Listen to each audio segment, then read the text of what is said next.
Hi everyone, welcome to my channel. You're on Eva J's Mystical Messages. This is entertainment only. Yada yada yada. So you all know the drill here. YouTube and all that.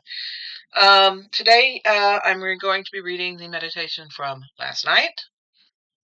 It was very woo-woo, very interesting, but also very woo-woo in that it was very, very far out. I'm not sure how far field I want to go with all of this, to be completely honest. I mean, conveying to you what I'm getting and then trying to make it sound like I'm not completely over around the bend or something. But, it is what it is. And so this is what comes to me and this is what I write down. So it's not like I'm trying to go all far afield with something. It just is what it is. And you can take what you want, dismiss the rest, and have a nice day. So that's kind of sort of how I kind of approach all of this. This isn't very long. It's about 4 or 5 pages. And my handwriting is, just so you know, my handwriting is rather small. Some people actually comment about how small I write, which is really funny because when I fill out cards for ham radio, I have to write small because I only have a certain amount of space on the card to fill in the information that I need to fill in. So that probably explains why it is my handwriting is so small. But it is what it is. So I'm going to go ahead and read this, and if I decide to do cards afterwards, then I might. I don't know. I'll just see what happens.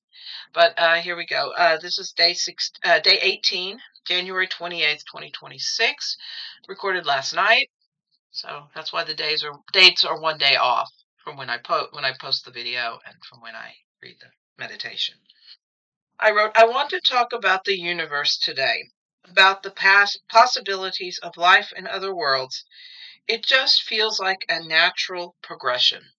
Nigel says, you are a space cadet. I'm like, yeah, I know. But I love the idea of life being out there. I mean, after that dream and after the things I saw, I just want to know more about it. Nigel said the universe is dynamic, but it is also made of many stars, planets, moons, and celestial bodies that are unique but also parallel to life on Earth. And then I just put in parentheses, I put here on Earth. But anyway, the humanness of me coming into this. I said, Nigel, is there a parallel universe? I mean, is there another world where all things happen in the way they should? And Nigel says, you mean, is there a place called Utopia like in your dream?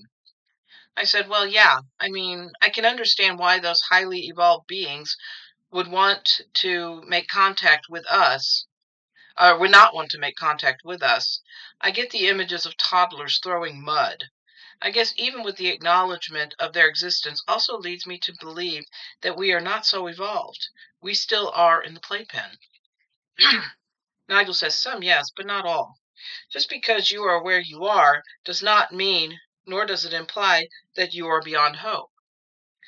The highly evolved beings are not looking upon you in judgment. Some look at you not as an individual, but a collective, as something to pity.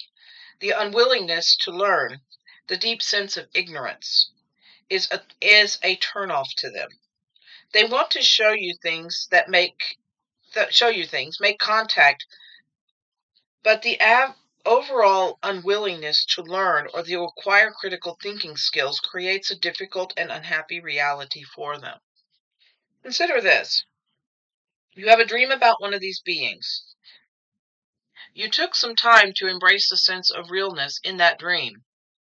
You feared if people would believe you when you spoke of this as an experience. You knew and understood that it was all possible, but they behaved in such a way that caused you to doubt yourself. Why did Father disappear after your dream? He did not want to add confusion to your life. If you had been free to embrace his knowledge, you would have become, over time, more and more evolved in your own right. I said, I feel a bit sheepish. And Nigel says, don't. You embraced an idea, but you also realized the time. You also needed the time to better understand the things that have happened to you during those times. The thing is, all things happened in the time frame that should showed that when you were ready, then he appeared. It is the same with your guides. The truth is, would you rather meet your guides in a place of love, light, and joy than fear and trepidation? Sometimes that is what defines the experiences you have. If you were to see me physically in your room, you would probably have called the police.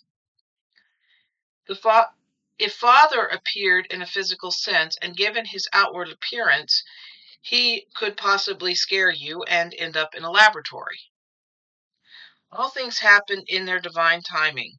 This is why you are so aware now, but were perhaps not as much so before. It is like the story where the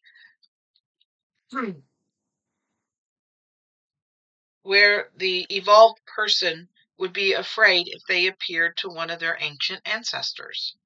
It is about you knowing and understanding the role you have to play versus the role you had in 1991. Another reason he appeared to you then was that he wanted to comfort you. I said, "Comfort me?" And Nigel says, "Yes, he knew that your earthly father was getting ready to transition. This was his way of offering you some solace of comfort." The comfort was a way in which to help you see the possible feeling of hope in an otherwise difficult and heartbreaking situation. I said, so it was essentially divine timing. Nigel says, in essence, he was fully aware that you were sad about the situation and he wanted to give you a sense of family that he knew you had been denied. I said, it makes sense. Does he know what ultimately happened with regard to my family? Nigel says, indeed, he does. The conditional family is something he was well aware of. This is why he specifically wanted to contact you. You see, he knew in a way, very profound way, that you were made you you were under conditions, and he wanted you to know that someone be out there, out beyond your world, and cared. Someone out beyond your world cared about you. The impact you have on others is strong, and he wanted you to know that you are valued. It was that way back in 91, but it is also applicable in today's world. It is why you are so very connected to angels, guides, and several highly evolved beings. This is not a way or means of arrogance. That would be contrary to what is intended. You are here to discover the part of yourself that aligns with spirit. To fall into ego would rob you of that. That is why you are in this particular circumstance. I said, there's a lot to consider. I suppose it is more humbling than anything. I don't think there's a chance of me falling into an ego frame of mind. There is just such an honor in being where I am. Nigel said, this is the response we rather anticipated. I said, well, now I feel like I am in a real-life Star Trek story. Nigel says, exploration is the key to it, and going to new places in your mind. I guess all that I now can say is sweet dreams. And I said, thank you, Nigel. And that's where we ended. So yeah, that was very interesting. Kind of in the woo-woo element to me. I mean, to me, because it just seems so hard to believe that a highly evolved being would be interested in making contact with me. I don't think I'm all that highly evolved, but it's like the concept of spirituality. People say, they address or acknowledge themselves as being spiritual, but the only way that I could even say something in that relevance about being spiritual would be if I were to say I believe in spirituality. I couldn't say I'm spiritual because I don't want to put myself on some kind of placement where I'm above somebody else. I'm just doing what I'm doing. And it's Nigel called it humility or being humble, but I don't know. I don't know what it is. I just know that I am at this place where I feel that I contemplate these issues or these things more often than not. But at any rate, so Um, I haven't really any ideas about pulling cards today. I don't know what I would pull on, but hmm, maybe maybe I do. Maybe I do. So I'm going to see what the future is going to hold with regards to this. As in what's going to happen, what will the future hold for me, for my channel, for everything that's going on um, in the coming days, weeks, months. Since the guides do not give us a time frame on this, I kind of just have to play it by ear and wing it a little bit. So, what does the future look like in terms of spiritual awakening or awareness? And I don't just mean mine, I mean in general, anybody who's watching this, um, this could apply. This could be, applicable to a lot of different people. So it's not just to me, but what does the spiritual um what does spirit have to tell us about our awareness as we go forward? That'd be good. What does spirit have to tell us about going forward? It's in a spiritual sense, So what does spirit have to tell us spiritually going forward? There it is.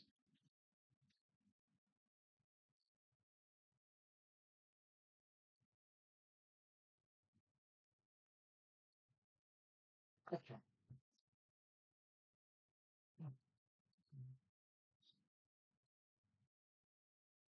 Or read it the Knight of Cups. Turn the cards over because it's like upside down. Upside downy. I was thinking of a Bugs Bunny cartoon, but anyway.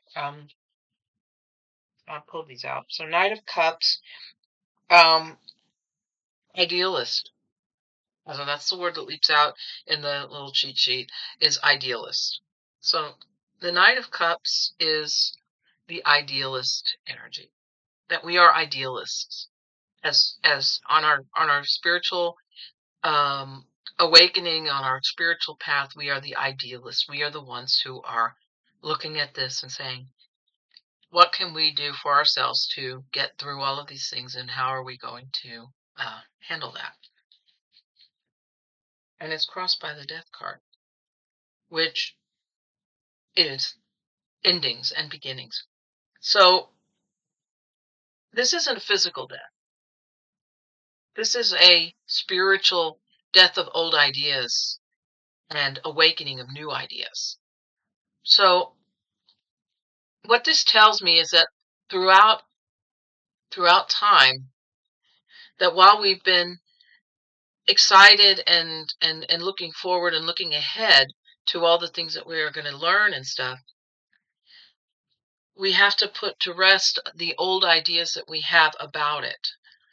Like spirituality is not just woo woo and crystals and things, but spirituality is this way of thinking that comes to the notion of oneness, that we are spiritually, we are one. And that's why when I say namaste every day, that is the acknowledgement. As a namaste actually means, when the divine in me acknowledges, embraces, and accepts the divine in you, then we are one. That is the idea. We're letting go of this idea or this notion that we are separate from each other and that we are united in a spiritual sense. And so the death is the loss, or the ending of this old idea that we are separate. We are what's the word? That we are not connected to each other. That if it affects you, then it doesn't affect me. Or if something happens that affects one person, that it doesn't have an impact on other people. That the empathy, that the compassion, that these things that have been kind of tossed asunder. My guides are saying tossed asunder. But that these ideas that are tossed asunder are, in fact, that is where the death card comes in. It's that idea that those old ideas are no longer serving us, and that we have to let them go and we have to move on without that. The underarching energy is the Nine of Swords. And this is about the sleepless nights. This is about, I mean, you see her, she's in bed and she's sitting up and she is not able to sleep. So while we accept that spirituality is more relevant now than ever before, we still have those inkling doubts in whether or not this is actually going to work or whether or not this is actually going to bring us something that might help us. Right now, we are living in a very, very trying time. And I can imagine that a lot of people have this Nine of Swords energy going on because they're not able to sleep at night. They have worries, they have concerns, they have just everything that's going on is this energy. It's this really restless energy that people cannot really get a grasp of. And underlying everything that's going on is that energy, that sense of not being able to sleep at night, not being able to contend with all the things that are going on. In the immediate future, we have the Queen of Wands. And she is about, she's a warm, attractive, attentive personality, cheerful, and she holds on to what's most important to her. And keeping in mind that this is the acknowledgement of the feminine, of the divine feminine that's in every single person, even in men. There is a feminine energy in men. There's a masculine energy in women. There's a feminine energy in men. And this is the acknowledgement of that energy, of saying, okay, all this time we have been told, we've had it drilled into us, that men are more important than women. That people want sons to carry on the name or the family name and what have you. But they have completely ignored and devalued the feminine in every sense of the word. And even a couple of days ago, I was watching, I think it was Libby, she was talking about the patriarchy and about this ending of patriarchy coming. And she said that that even acknowledging that somebody worked as in a certain field as a man would work in a certain field, and that he would be devalued because the field was a feminine type of field. And the professions that come to mind is nursing or teaching, or just specific things that come to mind about women and about feminine energy, and about how most of our growing up, most of my teachers were women. It wasn't until I got into high school that I had male teachers. And this is that energy. This is that in the immediate past you have this energy where the feminine energy is starting to come into focus. The overarching energy is the Page of Wands. The Page of Wands is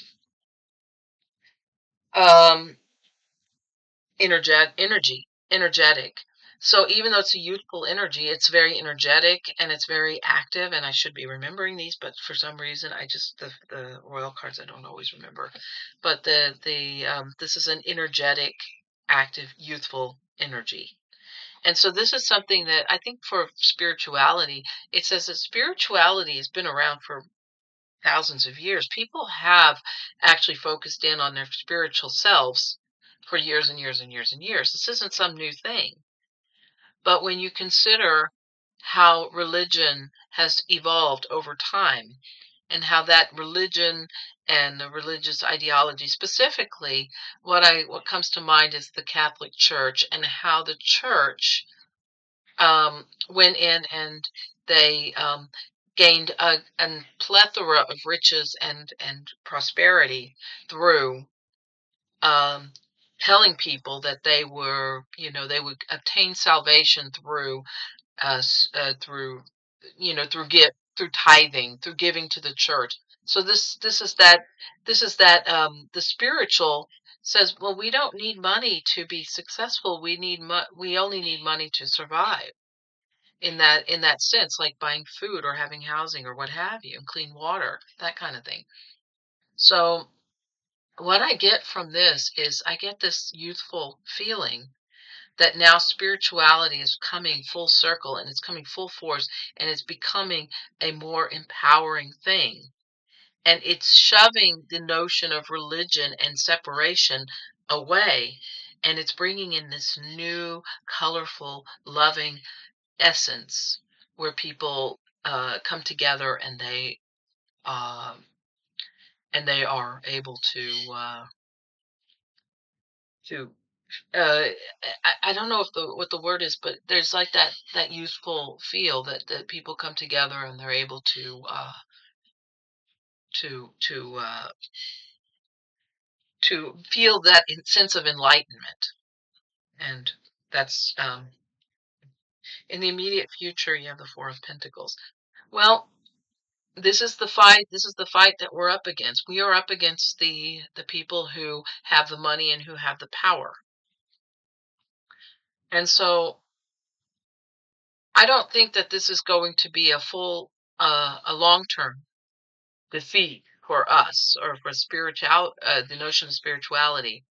But I think that this has something to do, a great deal to do with the churches trying to get money.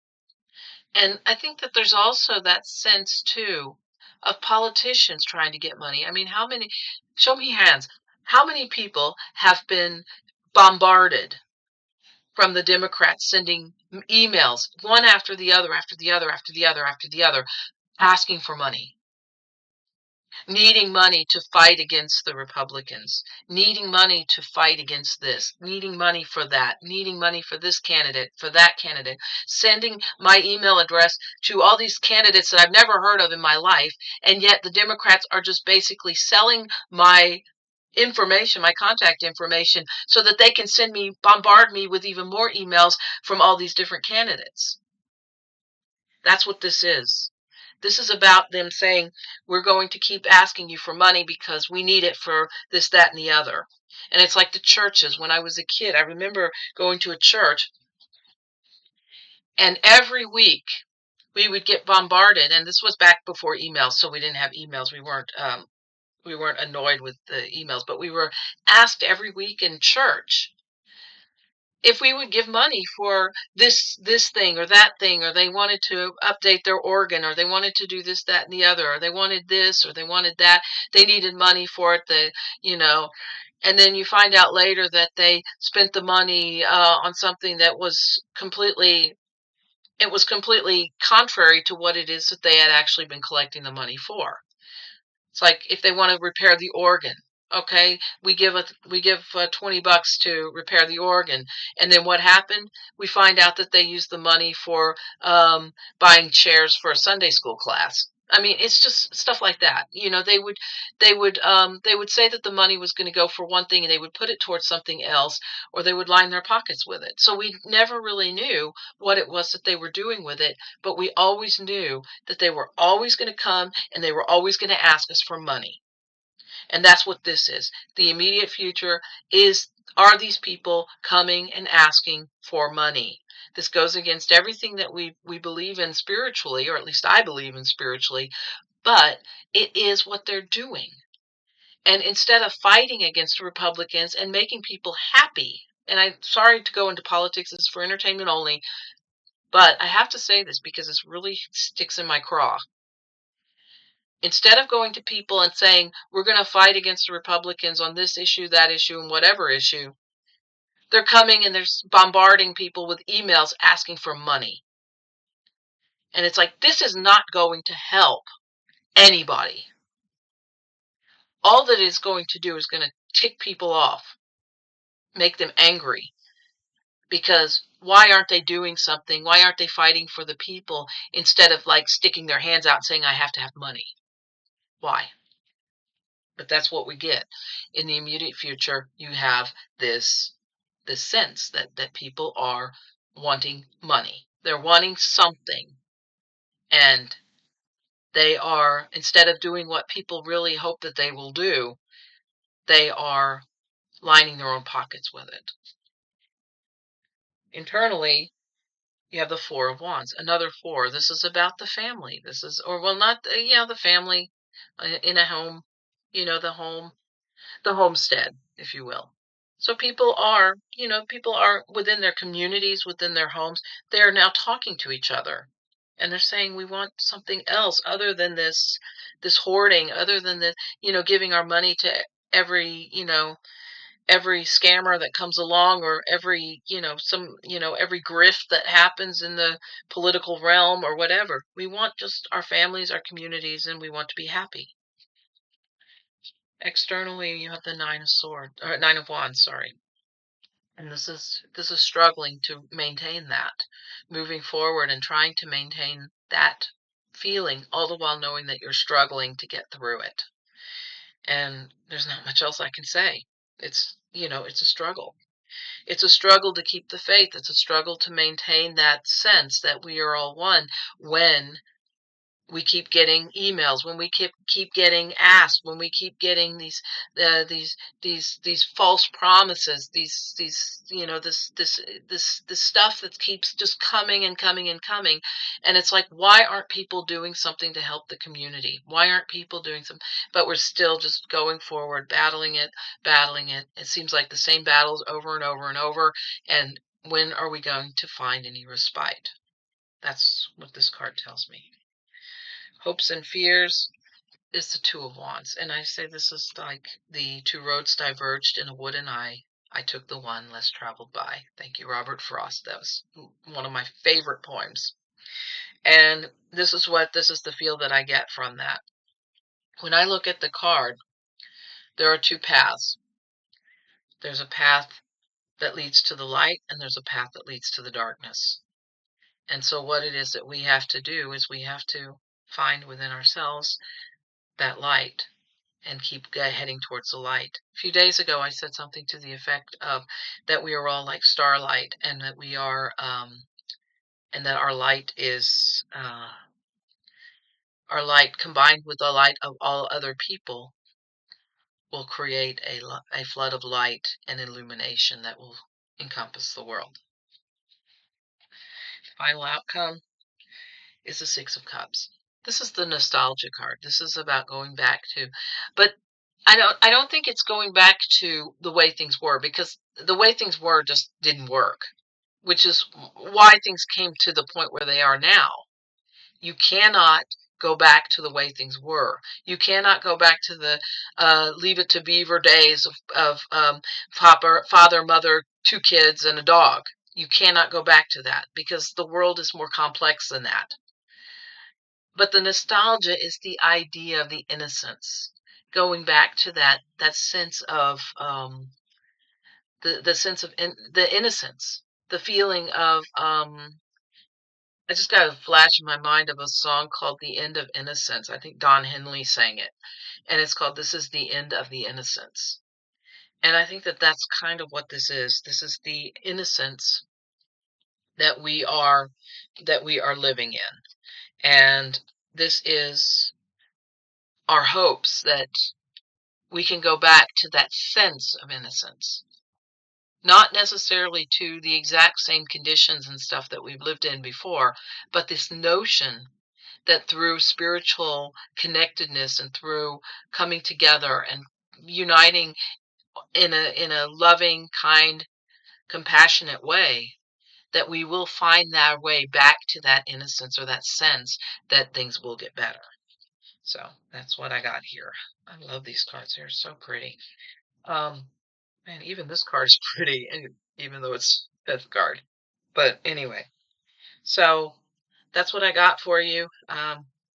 We're almost at 30 minutes, so I'm going to end this for now.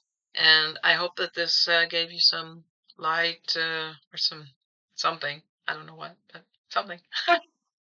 And I hope you have a great day. I'll be back on tomorrow to read tonight's meditation, and we'll see how it goes. We're almost to the end of the 21 days. We'll see what happens once I finish. I may just continue. Who knows? I have to see how much time I have and when I can.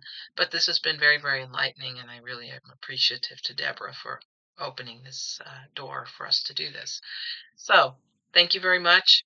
I hope you have a wonderful day. And as always, namaste.